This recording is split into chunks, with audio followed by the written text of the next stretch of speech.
जी बिस्मिल्लाहिर्रहमानिर्रहीम। Dear students, जिस book को हम फॉलो कर रहे हैं आज उसमें हम चैप्टर 7 को देखेंगे। चैप्टर का टाइटल है इलास्टिसिटी ऑफ सप्लाई। जैसे कि पिछले चैप्टर में लॉ ऑफ सप्लाई में हमने पढ़ा था कि there is positive relationship between price and quantity supply, कि अगर प्राइस में इंक्रीज आता है तो प्रोड्यूसर सप्लाई बढ़ाएगा। याद रहे मैंने आप लोगों को बताया था कि जब हम सप्लाई का चैप्टर पढ़ते हैं तो हम ये प्रोड्यूसर या इन अदर वर्ड सेलर के पॉइंट ऑफ व्यू से पढ़ते हैं।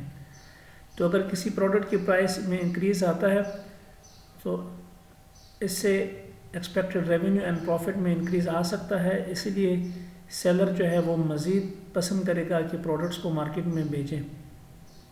सो ये हमने पढ़ा था लॉ ऑफ सप्लाई में।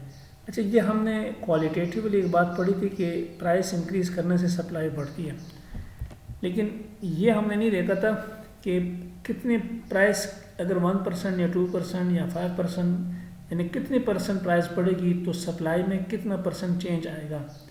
इसको क्वांटिटेटिवली देखना, इन टर्म ऑफ फिगर देखना कि प्राइस में चेंज आने से सप्लाई में कितना चेंज आता है, उसके लिए हम इलास्टिसिटी ऑफ सप्लाई को पढ़ते हैं।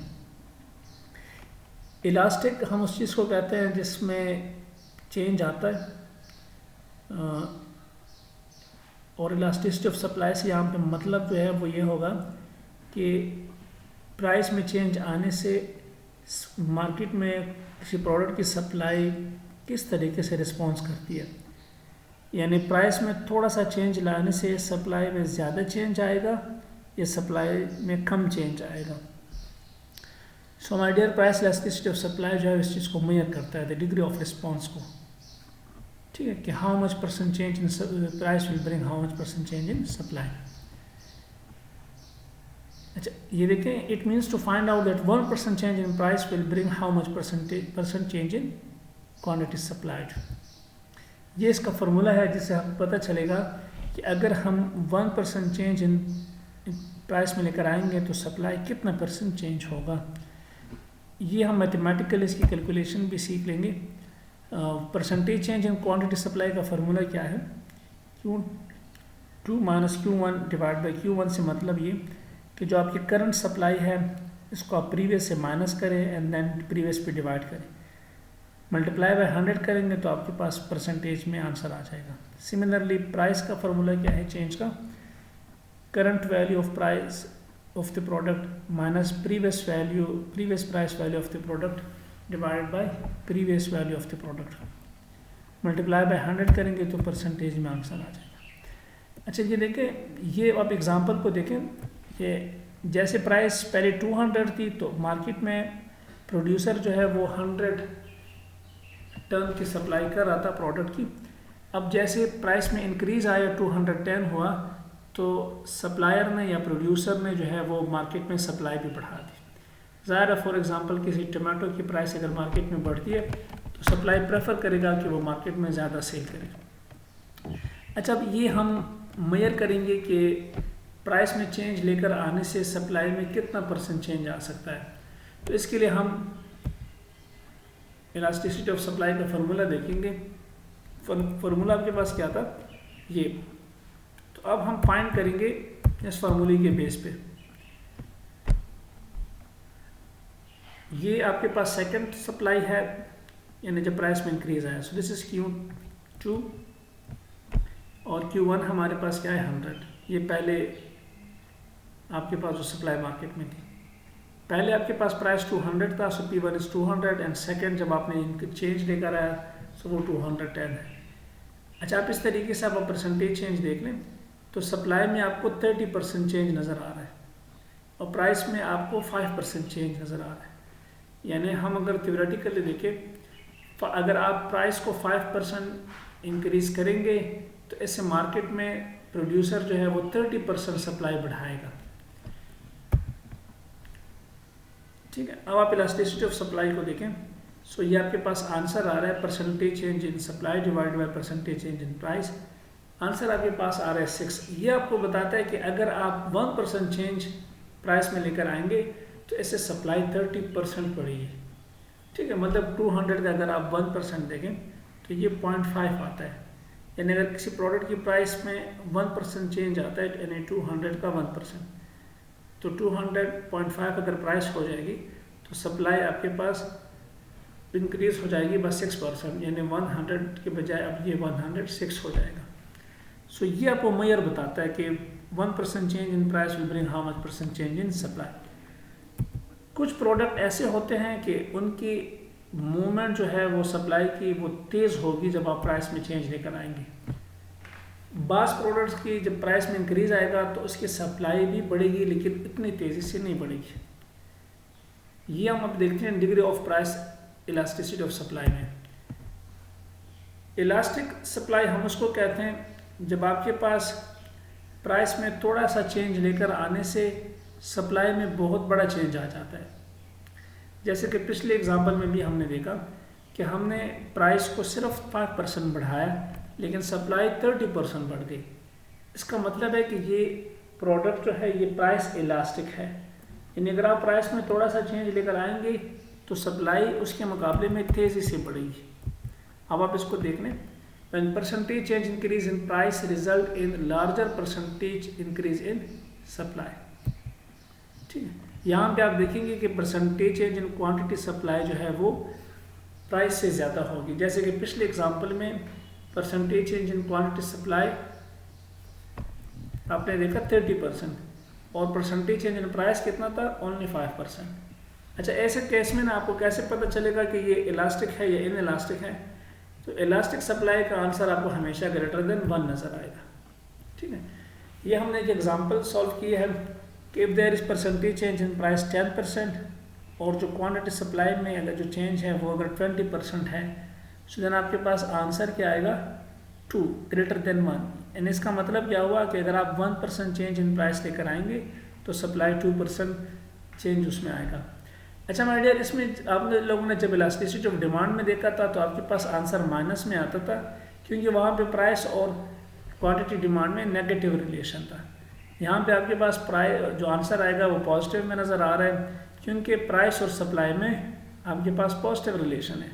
यानी इसका मतलब दो तरह हो सकता है, 1% increase in price will increase quantity supply bye 2%। On other hand आप इसको ऐसे भी पढ़ सकते हैं कि 1% decrease in price will decrease supply bye 2%।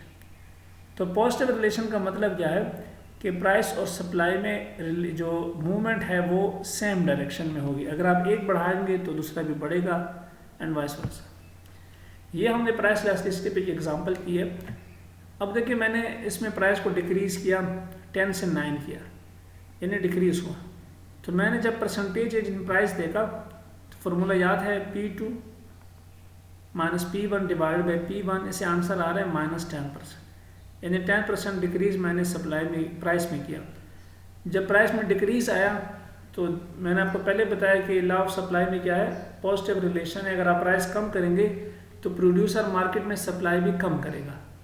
तो आप देख सकते हैं कि ये Q2 minus Q1 divide by Q1 जब आप करेंगे तो ये 20% आपके पास डिक्रीज हुआ। यानी ये जो प्रोड्यूसर है इसने बड़े तेज़ी से प्राइस को रिस्पॉन्ड किया है। प्राइस में 10% का कमी आई है तो सप्लाई इसने 20% डिक्रीज की है। तो ये इलास्टिक बिहेवियर है प्रोड्यूसर का। ठीक है, कि प्राइस में थोड़ा सा चेंज लेकर आने से सप्लाई में ज़्यादा चेंज आ गया। जब आप इसके लिए इलास्टिसिटी ऑफ सप्लाई के फॉर्मूले में वैल्यू पुट करेंगे तो आपके पास आंसर 2 आ रहा है। ठीक है, जैसे मैंने आपको बताया था कि इलास्टिक में आंसर ग्रेटर देन 1 होगा। सिमिलरली इन इलास्टिक में क्या होगा कि जब आप प्राइस में चेंज लेकर आएंगे तो सप्लाई में चेंज आएगा, लेकिन उतनी तेज़ी से नहीं आएगा।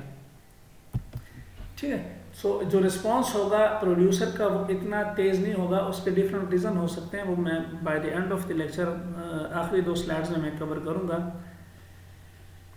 इसमें आप देखेंगे कि when percentage change in price result in smaller percentage change in supply. Elastic में लार्जर चेंज था, इसमें स्मॉलर है। Percentage change in quantity supply जो है that is less than the percentage change in price. यानी अगर आपने 10% चेंज किया प्राइस में तो जो सप्लाई में चेंज आएगा वो शायद 5% आए, 3% आए, 8% आए, लेकिन प्राइस से कम चेंज होगा। इसका आंसर आपको हमेशा से लेस देन 1 नज़र आएगा इलास्टिसिटी ऑफ सप्लाई का।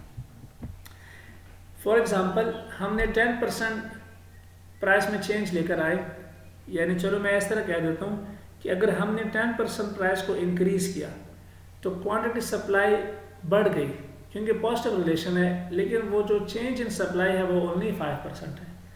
तो आप देख सकते हैं कि प्राइस में चेंज ज़्यादा है और सप्लाई में चेंज उससे कम है।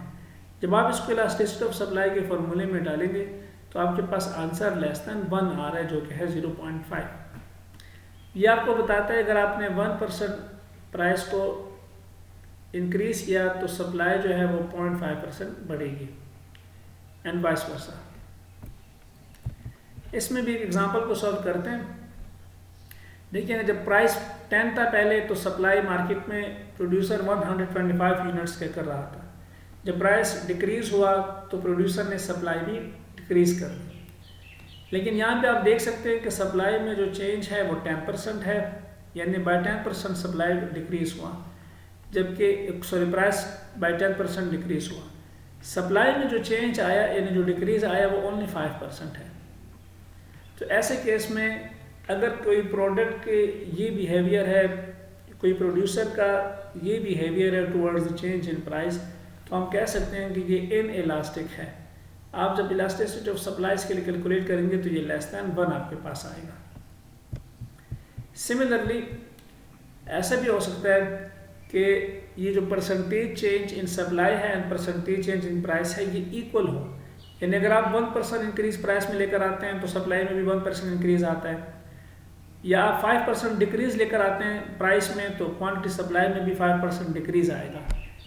ऐसे केस को हम कहते हैं, मैं यहाँ पे इसको सही करके लिख देता हूँ,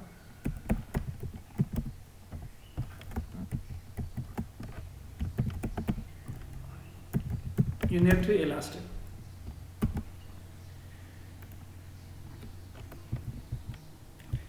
अब आप देख सकते हैं कि when percentage change in price result in equal percentage change in supply, ठीक है, यानी दोनों में इक्वल चेंज आएगा। जो percentage change in supply is equal to percentage change in price होगा, ऐसे में जो आंसर होगा इलास्टिसिटी ऑफ सप्लाई का वो इक्वल टू 1 होगा। ये मैंने एक एग्जांपल आप लोगों के लिए सॉल्व की है।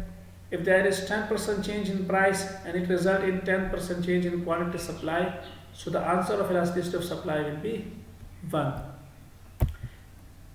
ठीक है, ये देखिए मैंने प्राइस को 10% डिक्रीज किया। सिमिलरली जब प्राइस 10% अगर डिक्रीज हुआ तो प्रोड्यूसर ने भी 10% सप्लाई डिक्रीज कर दी है। तो अगर आप इसको कैलकुलेट करेंगे इलास्टिसिटी ऑफ सप्लाई तो आपके पास ये इक्वल टू 1 आएगा। जी माय डियर स्टूडेंट्स, अब आप इस चार्ट को देख लें। when price is 100 units supplied in market are 10. Now you can see when price has been increased by 20%, supply of producer increased supply by 50%. तो इस पहले केस में आप देख सकते हैं कि प्राइस में 20% चेंज आया जबकि सप्लाई में 50% चेंज आया। तो ऐसे केस में ना आपने जब इस ब्लैंक को फिल करना होगा, आप देखेंगे कि जब आप इलास्टिसिटी ऑफ सप्लाई कैलकुलेट करेंगे तो 2.5 आ रहा है। ये इलास्टिक है, क्यों? क्योंकि आप देख सकते हैं कि प्राइस में इतना चेंज नहीं है जितना सप्लाई में ने ज़्यादा इसको रिस्पॉन्स किया हुआ है। So quantity percentage change in quantity supply is greater than percentage change in price. अच्छा, फिर देखें प्राइस को मैंने मजीद 20% जब मार्केट में देखा कि इंक्रीज हो रहा है, प्रोड्यूसर ने सप्लाई बढ़ाई है लेकिन ओनली 10% बढ़ाई है। So this is how you can test your knowledge कि if there is 20% increase in price and supply increase by 10%, so we can say that this is the inelastic. यानी आप देखें तो percentage change in quantity supply is less than the percentage change in supply. तो अगर आप elasticity of supply का answer देखें so वो भी लेस देन 1 आ रहा है। सिमिलरली आपको समझाने के लिए आगे फिर मैंने प्राइस को इंक्रीज किया बाय 20%, सप्लाई भी इंक्रीज हो गई क्योंकि पॉजिटिव रिलेशन है, लेकिन इस दफ़ा सप्लाई 52% इंक्रीज हुई है। तो हमने देखा कि रिस्पॉन्स जो है वो प्रोड्यूसर का प्राइस में चेंज लेकर आने से काफ़ी तेज़ है। तो हम कहते हैं कि ये इलास्टिक है। इसका आंसर भी आप देख रहे हैं ग्रेटर देन 1 आ रहा है। मजीद मैंने 20% जब प्राइस में इंक्रीज देखा तो क्वांटिटी सप्लाई भी 20% बढ़ गई। तो इसमें अब आप देखिए percentage in supply is equal to percentage change in price है, यानी जितना प्राइस बढ़ा उतनी ही सप्लाई बढ़ी। सो ये हमारे पास यूनिटरी इलास्टिक या यूनिट इलास्टिक भी हम इसे कहते हैं। अच्छा, जब आप इलास्टिसिटी ऑफ सप्लाई में जब आप सप्लाई का कर्व आप लोगों को मैंने पिछली दफ़ा समझाया था, आप सप्लाई में डिमांड का आप लोगों ने देखा था कि वो लेफ़्ट साइड से डाउनवर्ड आ रहा है, जबकि सप्लाई का राइट वर्ड मूव करता है, क्योंकि रिलेशनशिप पॉजिटिव है। आप देख रहे हैं इस तरफ प्राइसेस है और इस तरफ क्वांटिटी सप्लाई है। जैसे जैसे प्राइसेस बढ़ रही है तो क्वांटिटी सप्लाई भी मार्केट में बढ़ रही है। पहले जब आपके पास प्राइस 80 थी तो इसके ऊपर प्रोड्यूसर ने मार्केट में सप्लाई कितना किया, 60 यूनिट्स।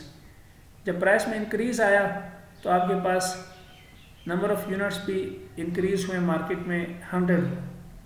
ठीक है, आप लॉ ऑफ सप्लाई वाले चैप्टर को देख सकते हैं, मैं उसमें ये चीज़ तफसील से समझा चुका हूँ। ठीक है, उसमें change in supply and shift in supply मैं वो आपको बता चुका हूँ। अच्छा, अब यहाँ पे आप देखिए ना कि जो यहाँ पे चेंज है प्राइस में, वो आप देखें तो आपको नज़र आ रहा है कि वो इतना ज़्यादा नहीं है जितना ज़्यादा आपको सप्लाई में चेंज नज़र आ रहा है। ठीक है, अगर आप देखना करना चाहते हैं एक्सेल में, मैं आपके लिए कर भी देता हूँ। देखिए, पहली प्राइस हमारे पास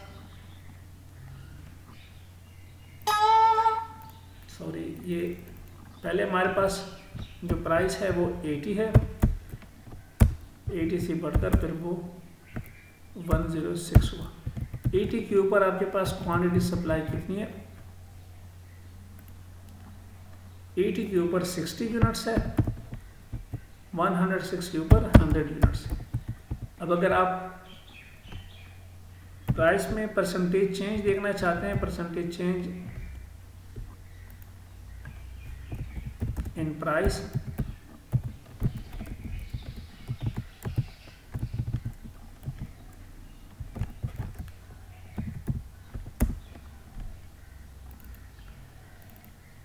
अब आप देख सकते हैं कि फॉर्मूला क्या था, करंट वैल्यू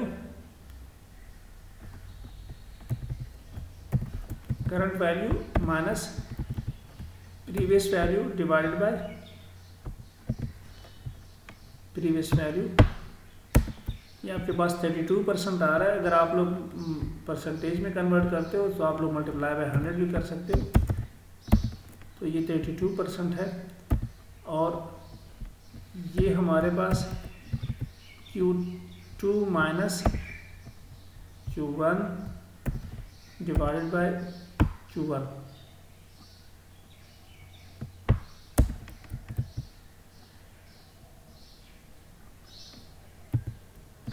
तो अगर परसेंटेज में आप देखना चाहते हैं, मैं इसको यहीं से परसेंटेज में कन्वर्ट कर देता हूँ।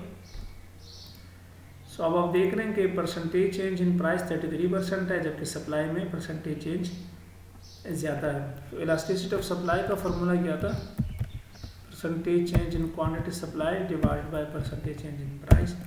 तो आपके पास आंसर देखें ना, ये ग्रेटर देन 1 आ रहा है। ठीक है,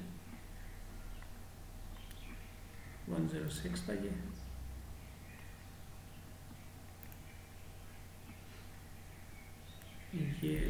2.05 आएगा, 0.67 ये सब में मैं जर्नल कर देता हूँ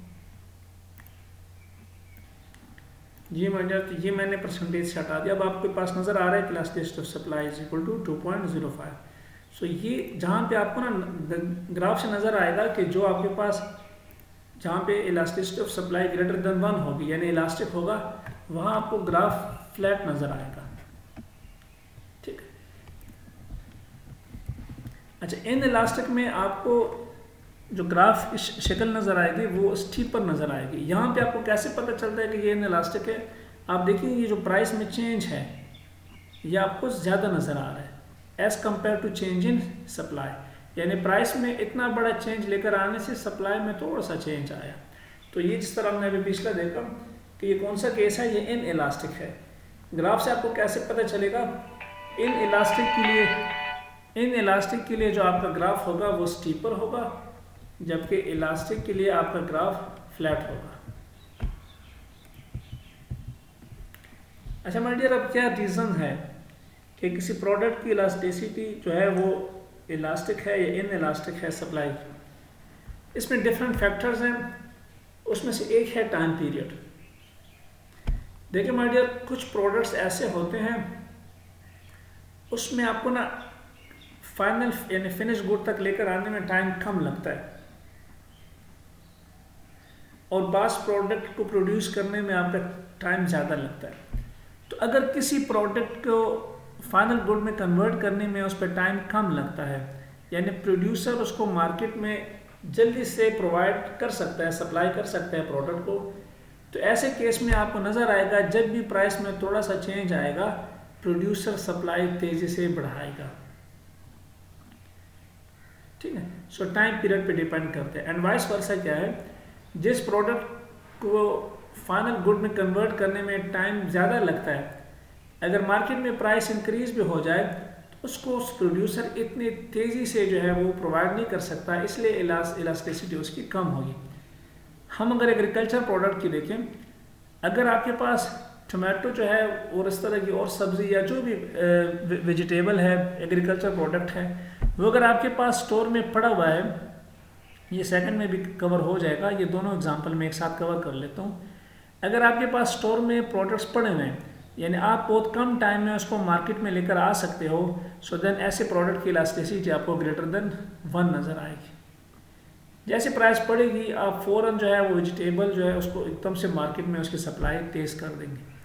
हाँ, अब अगर ऐसा प्रोडक्ट है, यही वेजिटेबल है, अगर इसकी प्राइस बढ़ जाती है लेकिन आपके पास स्टोर में नहीं है, तो ज़ाहिर है वेजिटेबल को फाइनल गुड में कन्वर्ट करने में आपको टाइम लगता है।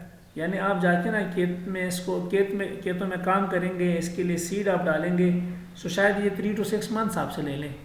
तो ऐसे केस में बेशक अगर प्राइस इंक्रीज भी हो जाए तो प्रोड्यूसर सप्लाई तेज़ी से नहीं बढ़ा सकता। सो देन अगर टाइम पीरियड कम है तो वो इन इलास्टिक होगा।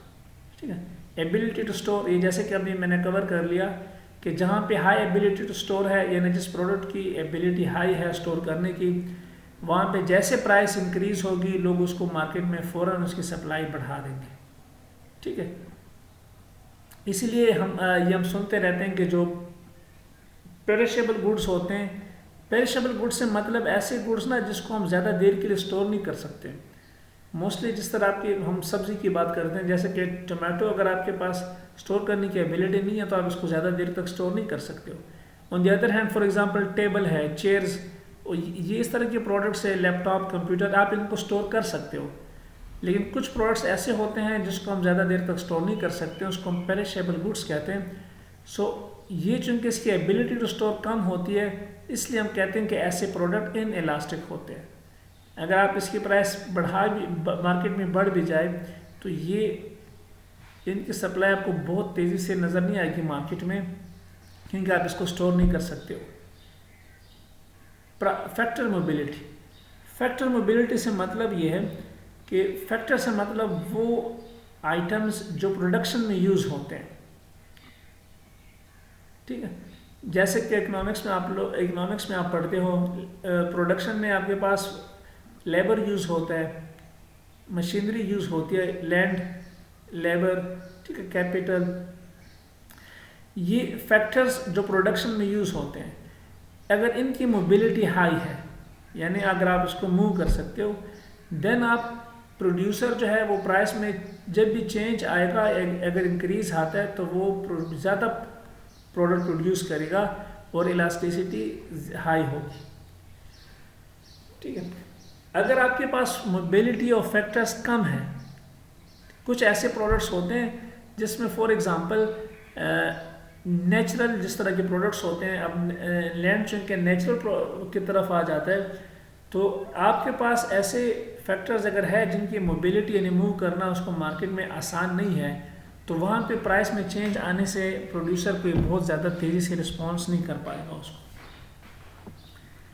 Marginal cost of production, marginal कहते हैं एडिशनल को, कॉस्ट ऑफ प्रोडक्शन यानी जब आप यूनिट प्रोड्यूस करते हो तो एक्स्ट्रा यूनिट प्रोड्यूस करने के ऊपर जो आपका खर्चा आता है उसको हम कहते हैं marginal cost of production.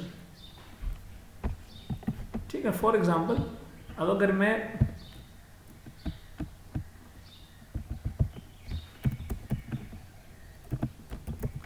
Units produce कर रहा हूँ ना ये, फॉर एग्जांपल मैं जब 1 यूनिट प्रोड्यूस करता हूँ तो इसके ऊपर मेरा सपोज कॉस्ट आ रहा है 50। अगर मैं सेकंड प्रोड्यूस करता हूँ, 200 प्रोड्यूस करता हूँ, तो 2 के ऊपर सपोज मेरा खर्चा आ रहा है 95, क्योंकि मैंने 2 प्रोड्यूस किए। अच्छा, अब ऐसे केस में ना मार्जिनल कॉस्ट क्या है कि एडिशनल यूनिट के ऊपर मेरा कितना खर्चा आया। तो मैंने जब सेकंड प्रोड्यूस किया तो एडिशनल मेरा खर्चा जो आया वो 45 है। ठीक है, इसको हम कहते हैं मार्जिनल कॉस्ट ऑफ प्रोडक्शन। अच्छा, जब आप ज़्यादा यूनिट प्रोड्यूस करेंगे तो आपका हर यूनिट के ऊपर एडिशनल कॉस्ट आएगा। ऑन अदर हैंड आपकी मार्जिनल रेवेन्यू भी बढ़ेगी। ठीक है, अगर आप 1 यूनिट प्रोड्यूस करते थे, उसकी प्राइस सपोज मार्केट में अगर आपके पास है, किसी प्रोडक्ट की प्राइस है 100 है, सो आपकी रेवेन्यू मैंने आपको बताया था कि प्राइस मल्टीप्लाई बाय जितने नंबर ऑफ यूनिट्स आप प्रोड्यूस करते हैं। ठीक है, अब अगर प्राइस इसकी 100 है तो जब आपने 2 यूनिट प्रोड्यूस किए तो आपके अब रेवेन्यू 100 से क्या हुआ, 200 हुआ। आपका एडिशनल कॉस्ट भी बढ़ा और 45 है, और आपका एडिशनल रेवेन्यू कितनी है, मार्जिनल रेवेन्यू, यानी जो आपने एडिशनल यूनिट मार्केट में सेल किया उससे आपके पास मज़ीद एक्स्ट्रा 100 रुपीज़ आ गए। तो 45 रुपये मज़ीद लगा के आपके पास ना 100 रुपये आप मज़ीद कमा रहे हो। तो ऐसे केस में आप देखें कि marginal revenue is greater than marginal cost. So ऐसे केस में आप मज़ीद प्रोडक्शन करते हो, यानी हर एडिशनल यूनिट आपको कितने रुपए का प्रॉफिट दे रहा है। इस केस में 100 आपको एडिशनल रेवेन्यू मिल रहा है और उसके ऊपर एडिशनल खर्चा कितना है 45। सो आपको 55 रुपए का इस केस में मज़ीद प्रॉफिट मिल रहा है जब आप एडिशनल यूनिट प्रोड्यूस करते हो। अच्छा, अब देखिए, अगर marginal cost of production high है, increase, and marginal return decrease, अगर इसका उलट है, जिस तरह मैंने आपको एग्जांपल में बताया ना, अगर ये केस है तब तो प्राइस में चेंज लेकर आने से मार्केट में प्रोड्यूसर ज़्यादा जो है वो यूनिट्स को प्रोड्यूस करेगा और सेल करेगा। अगर ये केस है कि एडिशनल यूनिट जो आप प्रोड्यूस कर रहे हो उसके ऊपर खर्चा सपोज करता हूँ आपके पास आ रहा है, सपोज आपका मार्जिनल कॉस्ट है 50 और जो आपको एडिशनल रेवेन्यू सपोज मिल रही है वो 40 है। तो अब आप देखिए marginal revenue is less than the marginal cost. तो अगर आप यूनिट मज़ीद प्रोड्यूस करेंगे सो देन आप देखेंगे कि आपको लॉस होगा, आपको हर यूनिट पे 10 का लॉस होगा। तो ऐसे केस में अगर ये कंडीशन है सो देन सप्लाई क्या होगी, इन इलास्टिक होगी, यानी प्राइस में चेंज होगा लेकिन आप ज़्यादा यूनिट मार्केट में सप्लाई नहीं करेंगे। ठीक है, तो डिपेंड करता है कि आपका अगर मार्जिनल कॉस्ट क्या है और मार्जिनल रेवेन्यू क्या है। So if marginal cost of production increase and marginal return decrease then the supply will be less elastic, या in other word inelastic। अच्छा, ये 3 और फैक्टर्स हैं। एक्सेस सप्लाई, एक्सेस कहते हैं ज़्यादती को, ज़्यादा जो हो, मोर देन इनफ। अगर आपके पास if excess ability to produce है, यानी आपके पास सप्लाई इतनी है कि आप ज़्यादा यूनिट प्रोड्यूस कर सकते हो, देन तो जैसे ही प्राइस बढ़ेगा प्रोड्यूसर जो है वो ज़्यादा मार्केट में सप्लाई बढ़ाएगा, यानी इलास्टिक होगा।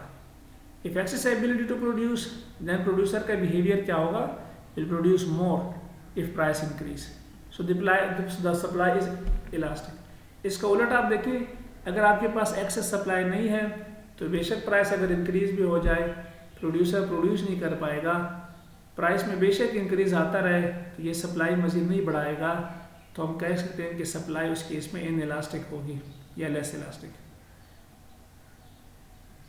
अवेलेबिलिटी ऑफ इंफ्रास्ट्रक्चर में आपके वो सारे सपोर्टिंग स्ट्रक्चर आ जाता है जो आपको प्रोडक्शन में हेल्प आउट करता है, सेल में, ट्रेड में, जैसे कि रोड है, इनकम टैक्स की पॉलिसी है, आपके पास अवेलेबिलिटी ऑफ रॉ मटेरियल है, ये सब इंफ्रास्ट्रक्चर में शामिल है। आपके पास स्किलफुल लेबर है, ठीक है, जहाँ पे लेबर स्किलफुल होंगे, टेक्निकल होंगे, हम कहते हैं कि इस मुल्क में इंफ्रास्ट्रक्चर अच्छा है,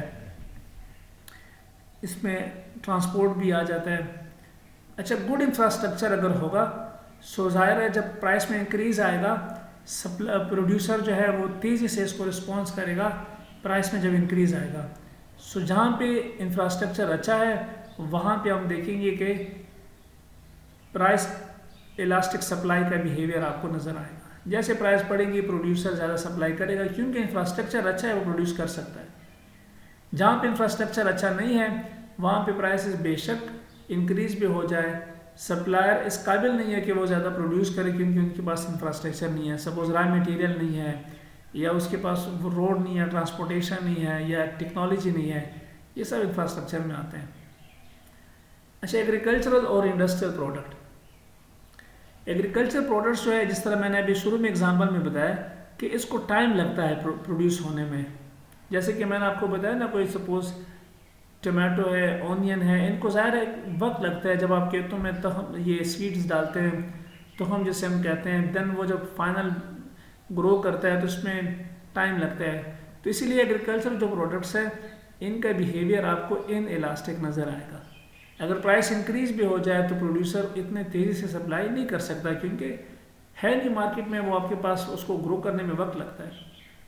ठीक है, जो कंज्यूमेबल गुड्स हैं, यानी जो हम, अच्छा इसमें फिर दो इंडस्ट्रियल की तरफ बात आ जाती है। आपके पास दो किस्म के गुड्स होते हैं। एक होते हैं कुछ गुड्स मैन्युफैक्चर्ड होते हैं, यानी हम उनको मज़ीद मैन्युफैक्चरिंग के लिए यूज़ करते हैं। जैसे कि मशीनरी है, अगर वो मैं मार्केट में मशीनरी लोग क्यों ख़रीदते हैं कि आप उसे मज़ीद प्रोडक्शन करते हो। मशीनरी ऐसे प्रोडक्ट हैं, इनको प्रोड्यूस करने में टाइम लगता है। ठीक है, सो ये फिर ऐसे प्रोडक्ट्स की इलास्टिसिटी जो है ना, वो आपको इन इलास्टिक नज़र आएगी। बेशक अगर मशीनरी की प्राइस इंक्रीज भी हो जाए, जैसे कि फॉर एग्जांपल आपको अपने कॉलेज के लिए एक बहुत बड़ा जनरेटर चाहिए। अब जनरेटर जो है इसको प्रोड्यूस करने में वक्त लगता है। सो अगर जनरेटर के प्राइसेस बढ़ भी जाए, प्रोड्यूसर की कोशिश, उसकी ख्वाहिश होगी कि वो जनरेटर की सप्लाई बढ़ाए, लेकिन इस पर वक्त लगता है। तो ये मैन्युफैक्चर्ड गुड्स, ठीक है, मशीनरी वगैरह, इन पे टाइम लगता है। कंज्यूमेबल गुड्स जो है वो हमारे पास ऐसे प्रोडक्ट्स है, जैसे कि आप रोज़ाना देखते हो, मिल्क है, आपके पास मार्केट में बिस्किट वगैरह है, जिनके मज़ीद उसको प्रोड्यूस करने के लिए यूज़ नहीं होता, बल्कि वो इसके बाद फाइनल कंज्यूमर इसको ख़रीदता है और देन इसको कंज्यूम करता है। यानी मशीनरी को लोग कंज्यूम नहीं करते, उसे मज़ीद प्रोडक्शन करते हैं। कंज्यूमेबल गुड्स को लोग जैसे ही आज ख़रीदते हैं तो उसी दिन यूज़ करते हैं। तो ऐसे गुड्स जो है इनकी प्राइसेस जैसे बढ़ती है तो मार्केट में उसकी सप्लाई भी बढ़ जाती है। इसलिए हम कहते हैं कि consumable goods are price elastic. Thank you my dear students, hopefully आपको समझ आया होगा।